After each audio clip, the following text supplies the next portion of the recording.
Naa Anveshana YouTube channel అధినేతని మీరు ఏ స్థాయిలో target చేశారో తెలుసు, తప్పైపోయింది అంటూ క్షమాపణ చెప్పాడు కదా, అయినా చల్లార్చి క్వశ్చన్ ఏమీ లేదా, ఇంకా ముందుకు వెళ్ళాల్సిందేనా? అంటే హిందువులు సహజంగా క్షమాపణ కోరితే కొంత ఆలోచిస్తామండి, అందరు హిందువులు మనందరం కూడా. కానీ బియాండ్ దట్ వెళ్ళిపోయి క్షమార్పణ వీడియోలా కాకుండా ఒక డిఫరెంట్ స్టైల్లో చేస్తూ టార్గెటెడ్ వీడియో లాగే ఉంది, అది కూడా క్షమార్పణలా ఏం అనిపించలే మాకు. ఇంకోటి ఏంటంటే ఆ తర్వాత కూడా మళ్ళీ అతను చేసిన వీడియోలు కూడా మళ్ళీ చేసిన తప్పు చేస్తూ ఉండేసరికి అతను క్షమించే విధంగా లేవు ఏవి. భారతదేశాన్ని అన్నాక ఎందుకు క్షమించాలి? భారతదేశ ఔన్నత్యాన్ని తక్కువ చేసి మాట్లాడుతున్నప్పుడు క్షమించాల్సిన అవసరం లేదంటాను. దేశద్రోహం, అది దేశద్రోహం అంటారు దాన్ని.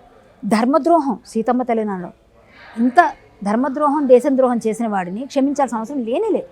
ఎందుకు లేదు అంటే మన భారతదేశంలోనే పుట్టాడు, ఇక్కడే అతని ఐడెంటిటీ ఉంది, అన్నీ ఉన్న తర్వాత ఇక్కడే చదువుకున్నాడో మానేశాడో వాడికి ఏముందో తెలియదు నాకు చదువు.